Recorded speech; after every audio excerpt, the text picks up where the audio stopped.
PSG의 동료들도 인정했습니다. 이강인의 시야와 정확도는 PSG에서도 정상급이라는 극찬을 들으며 화제입니다. 프랑스 베팅업체 파리온스 스포츠는 유튜브 채널에 2개의 쇼츠 영상을 올렸습니다. PSG의 미드필더 비티냐와 공격수인 브래들리 바르콜라가 각 부문별로 PSG에서 뛰어난 선수를 뽑는 것이었습니다. 두 선수는 오른발을 잘 쓰는 선수, 신체 능력이 뛰어난 선수, 시야가 좋은 선수 등 10가지 문항에 답했습니다. 이강인은 두 선수의 선택을 받았습니다. 비티냐는 시야가 좋은 선수의 이강인을 뽑았고 바르콜라는 정확도가 높은 선수의 이강인을 선정했습니다. 두 선수는 이외에도 오른발을 잘 쓰는 선수로 킬리안 음바페를 선정하는 등 공통된 답변을 내놨습니다. 비티냐와 바르콜라는 이강인의 동료이자 경쟁자라고 할 수 있는데요. 경쟁자인 두 선수가 이강인을 뛰어나다고 선정해 이 선택이 의미 있다고 할 수 있습니다. 비티냐는 중앙 미드필더, 바르콜라는 좌측 윙어로 뛰지만 이강인은 두 포지션을 모두 소화하기에 경쟁하는 선수들입니다. 이강인은 PSG에서 공격진의 거의 모든 포지션을 소화하고 있습니다. 최전방 공격수를 제외하고 중앙 미드필더부터 좌우 윙어까지 모두 뛰고 있습니다. 하무스가 부진할 때에는 최전방 공격수 자리에서 폴스라인으로도 뛰었습니다. 그만큼 멀티플레이어 능력이 뛰어나고 다재다능하다는 것을 알 수 있습니다. PSG의 루이스 엘리케 감독 역시 이강인을 인정했습니다. 엘리케 감독은 이강인의 역할을 정해두지 않으며 그는 멀티플레이어로 뛸 수 있어 활용도가 매우 높다고 말했습니다. 이강인은 이번 시즌을 앞두고 스페인의 마요르카를 떠나 프랑스의 명문 PSG로 둥지를 틀었습니다. 이강인은 엘리케 감독 아래에서 기회를 꾸준히 받고 있습니다. 지난 9월 항저우 아시안게임과 1월 아시안컵 차출로 팀 훈련을 소화하지 못했음에도 엘리케 감독은 그에게 기회를 주고 있습니다. 이강인은 리그 15경기에서 출전하며 2골과 2개의 도움을 기록하고 있습니다. 이강인은 PSG에서 우승컵도 들어올렸는데요. 지난 1월 아시안컵 합류 직전 본인의 의지로 프랑스의 슈퍼컵인 트로페 대 샹피용에 출전했습니다. 이 대회 출전으로 이강인의 국가대표팀 합류가 늦어졌으나 이 경기에서 선제골이자 결승골을 넣으며 팀 우승의 주역이 됐습니다. PSG는 이강인과 음바페의 득점에 힘입어 툴루즈를 상대로 2대0 승리를 거뒀습니다.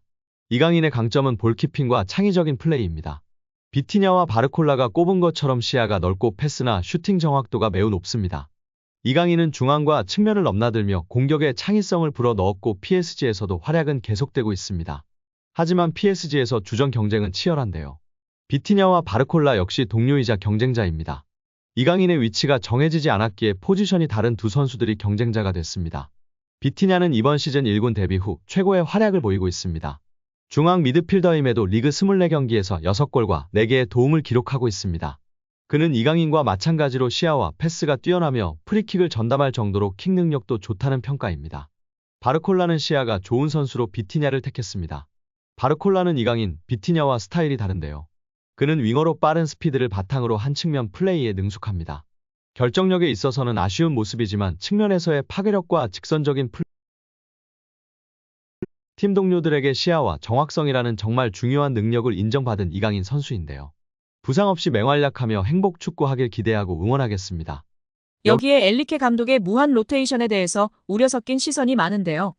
다른 선수들은 특정 포지션에 대한 로테이션에 가깝지만 이강인의 경우 윙부터 중앙, 제로톱 가리지 않고 모든 포지션으로 고르게 기용하고 있기에 오히려 선수의 폼이 오락가락한다는 지적도 나왔습니다. PSG 선수 출신의 해설자 그레이즈 페이즐리는 이강인의 주 포지션은 오른쪽 측면서 반대발 역발, 윙어로 뛰는 것이 어울린다고 생각한다라면서 그가 오른쪽서 뛰면 왼발잡이로 인사이드 포워드 형식으로 연계 플레이를 시도할 수 있는데 좁은 공간서 찬스를 만들어낼 능력이 있다고 분석했습니다. 단 엘리케 감독은 오른쪽 측면 공격수로 스피드가 빠른 우스만 덴벨레를 무조건적으로 선호하는 상황인데요. 이강인의 우측 윙어 기용은 어디까지나 덴벨레가 나오지 못하는 상황이나 부진할 때 교체 카드로 제한되고 있는 상황입니다. 페이즐리는 이강인의 에너지를 의심하지 않지만 중원이나 제로톱으로는 뭔가 제 역할을 아닌 것 같다. 그럼에도 그는 감독이 원하는 패스 루트에 잘 적응하고 부지런히 뛰면서 경기의 흐름을 유연하게 만들 수 있는 선수다. 기본적으로 축구 지능이 높기 때문에 가능한 일라고 아쉬움을 나타냈습니다.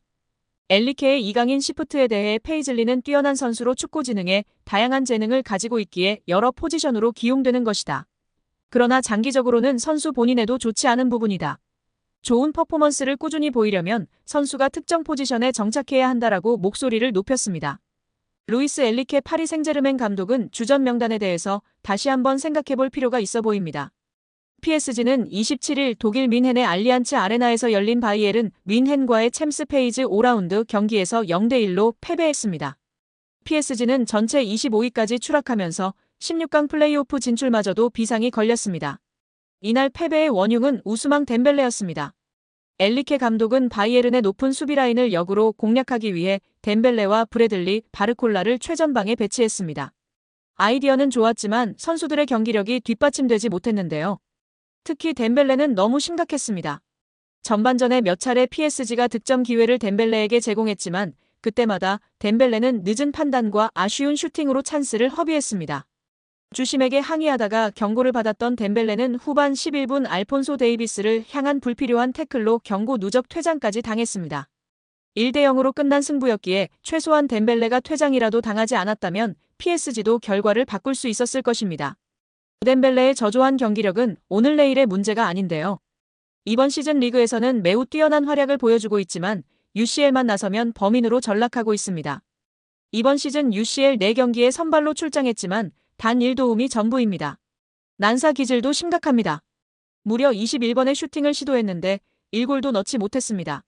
기대 득점값이 2골이었던 걸 감안하면 심각한 수치입니다. 현재 PSG가 UCL 5경기에서 단 3골을 넣는 득점 기근에 시달리고 있다는 점을 고려하면 엑스맨인 덴벨레는 선발 명단에서 제외될 필요가 있어 보입니다. 덴벨레가 가지고 있는 돌파력과 스피드를 포기하는 게 쉽지 않은 선택이겠지만 덴벨레만의 장점을 통해서 PSG가 본 이득이 전혀 없습니다. 결단이 필요한 시점이기도 한데요. 이제 UCL 리그 페이지는 단 3경기밖에 남지 않았습니다. 레드불 잘츠부르크, 맨체스터 시티, 슈투트가르트와의 대결이 남았습니다. 잘츠부르크와 슈투트가르트는 현재 순위가 PSG보다도 낮고 객관적인 전력에서도 밀리는 팀들이지만 16강 플레이오프 진출을 여전히 노릴 수 있는 팀들이기에 절대로 포기하지 않을 것입니다. 그리고 최근 최악의 분위기를 보내고 있는 맨시티지만 절대로 무시할 수 없는 상대입니다. 덴벨레를 빼고 무조건 이강인을 넣을 필요는 없지만 현재 주전 경쟁을 할 수 있는 선수 중 제일 경쟁력 있는 선수가 이강인입니다. 이번 바이에른전에서도 교체로 투입된 이강인이 공격을 제일 잘 풀어줬습니다. 이강인을 굳이 안 넣을 이유도 없는 상황입니다. 엘리케 감독의 결단이 필요한데요. 덴벨레와 대도적의 이강인은 교체 투입된 이후 PSG의 공격에 활력을 불어넣고 있습니다. 그는 짧은 시간 동안 날카로운 드리블과 패스로 기회를 창출하며 팬들에게 강렬한 인상을 남겼습니다. 그러니 당연스럽게 이강인의 선발 제외 결정에 대해 의문이 제기됐습니다. 당연히 이강인을 선발로 내세우지 않은 결정은 PSG의 공격 정체를 자초한 원인이라는 지적이 나오고 있습니다. 팬들은 SNS를 통해 이강인이 처음부터 뛰었다면 경기 결과는 달라졌을 것이라며 감독의 결정을 강하게 질타했습니다. 결국 PSG는 챔피언스리그 조별리그에서 2번째 패배를 기록하며 조별리그 통과에 적신호가 켜졌습니다. 프랑스 레퀴프는 PSG는 전반에 더 나은 경기를 펼칠 수도 있었다. 그러나 엘리케 감독이 선택한 덴벨레가 침착함을 잃고 자멸했다고 한탄했습니다. 레퀴프는 엘리케 감독의 전술로 추락하는 PSG에 대해 엘리케 부임 이후 UCL 17경기서 6승에 그치고 있다. 기본적으로 엘리케 감독 체제의 한계가 나타나고 있다라면서 절대 져서는 안 될 경기를 졌다.